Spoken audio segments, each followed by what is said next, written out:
Yes, it is a sad, cold, foggy, rainy winter day.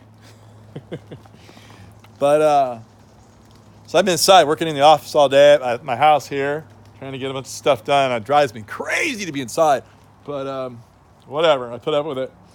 But every now and then I take a phone call, take outside, walk around a little bit, and it's just kind of lightly sprinkling right now. But you know what? It reminds me of how wonderful it is to walk through a garden when it's drippy wet and the fog is out. It makes it all mysterious. Look at the mysterious fog. Listen to the sounds.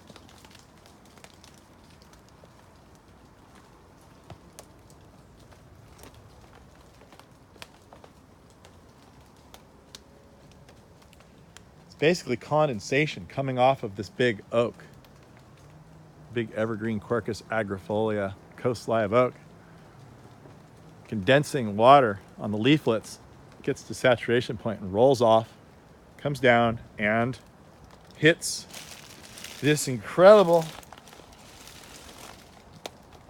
listen, hear the road down there, it's too bad. Anyway, Brahia nitida. It's the only, I'm not going to go all the way down there. It's the only, I'll zoom for you. It's the only Brahia with absolutely no thorns at all, almost like a Pritchardia from Hawaii. And if you know what I'm talking about, then you are way too palm nerdy. But anyway, it's a beautiful tree, and you can hear it again as the drips fall.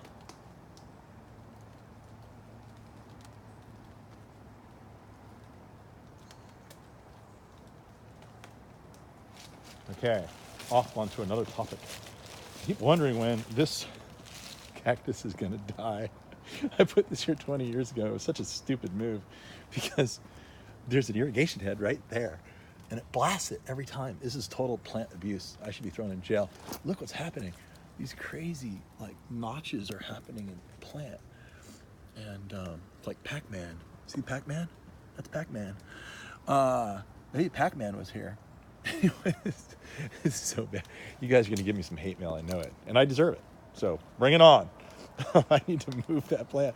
But this is my problem. See, this is what happens when you get addicted to stuff like this. You put in all this stuff and you don't even have time to take care of it and whatever. You just, Great thing about this kind of style garden, you could do nothing to this garden for like a year. Maybe weed it a little bit. I didn't even weed it this year. And then eventually come and, take care of it. Look at this. This is beautiful in the rain. All the droplets. Look at that. How beautiful is that? Stare at that all day. Look at the pattern, right? And then look what happens. Even beautiful in death. This is how I'm going to be. I'm going to be beautiful in death. I'm not sure how, but I'll figure it out. Look. Beautiful in death. This is the oldest one here. Flowered and died. This is agave perii, one of my favorite agaves. It's the color. And this happened about 4 or 5 years ago. But there's no way I'm going to cut this dead flower down because the hummingbirds absolutely love it. And I think it's really sculptural in the sky. So really, what's the purpose of the video here? My garden's totally like not in shape to show off because it's just a total mess. But I tell people, you know what? Like, this is what the plants truly look like. Nobody trims these things in habitat. They end up with all this dead material underneath.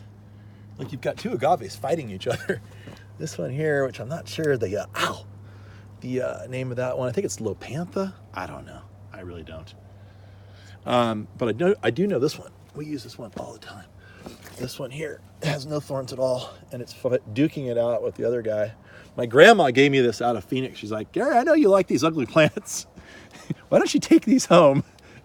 She moved to Phoenix and I planted them here. Now they're taking off all over. I need to actually grow this one in the nursery. It's really beautiful.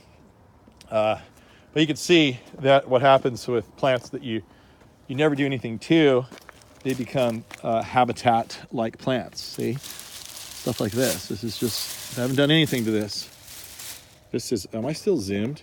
That was really mean of me. It's going to make you sick. Anyway, look at the deep fissures here. This is a Bucarnia stricta. not to be confused with Bucarnia recurvata. Recurvata has a curved foliage. Bucarnia stricta has a strict, straight foliage. It's also more silvery. And so this is a really beautiful plant. They also call this the elephant's foot because it kind of looks a little bit like an elephant's foot. But the whole point of this garden, or the whole point of this video, you have to have a point when you make a video, is I guess a couple points. One is that if you plant really cool plants like this, and then you do nothing to them, it's still gonna look awesome no matter what, right? Like I've never trimmed this at all. This is a type of Nolina. Look, it's so beautiful. All the way, skirt, all the way to the ground.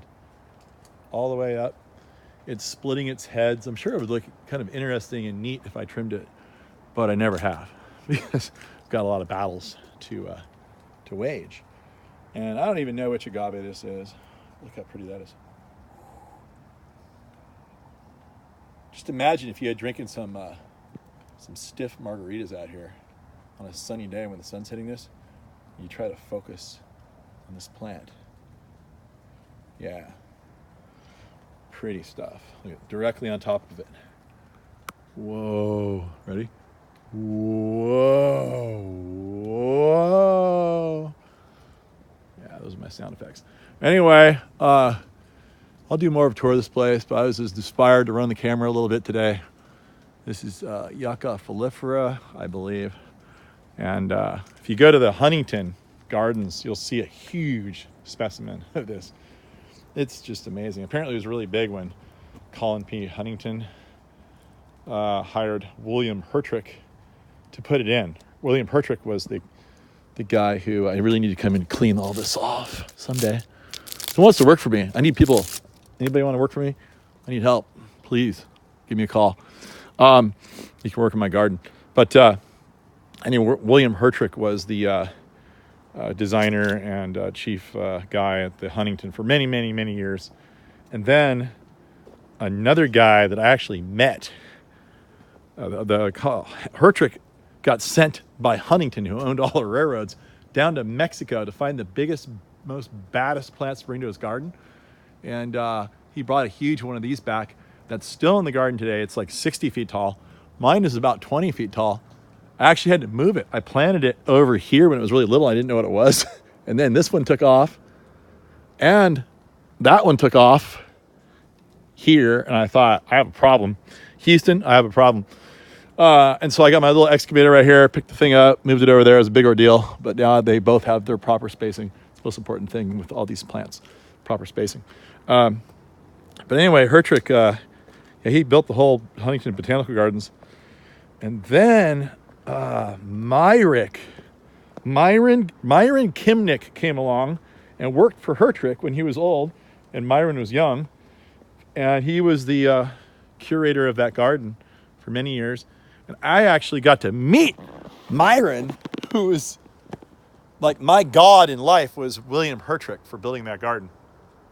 That would have been my dream, like work for a billionaire and just build a garden your whole life, right? Like unlimited budget, unlimited land. Here's a railroad. Go down to Mexico and get some stuff. That's when it was legal to do that. Anyway, so that guy was like my god. And then I met Myron when I was young. And we went out to dinner and hung out and looked at the gardens. And he told me all about William, who was long since passed away. I'm not sure if Myron's still around or not, but if you are, thanks for the inspiration, Myron, and the connection to William. So anyway, I do go on digressions, but I guess the whole point of this video is go out in the rain when everything's wet. It's extremely beautiful. Like look down in here. Look, it's like a crystal down in there. Whoops, wait, let's try that again. Is that working? Is that working for you? Maybe not. Anyway, there's a beautiful bead of water down in there. And you know what? If you don't get around to cutting your flowers back and making them all neat, don't worry about it. Whatever, you know? Just go for the wild look. That's what I say. You can see my hair is following suit. Anyway, I'm going to make a video now about Carissa macrocarpa. I was going to make it in this video, but I'm going to make a separate video. So watch for that. And have fun out there. Even if it's rainy, even if it's foggy, you can go outside and enjoy your garden. And enjoy your garden even if you haven't done any maintenance in a year.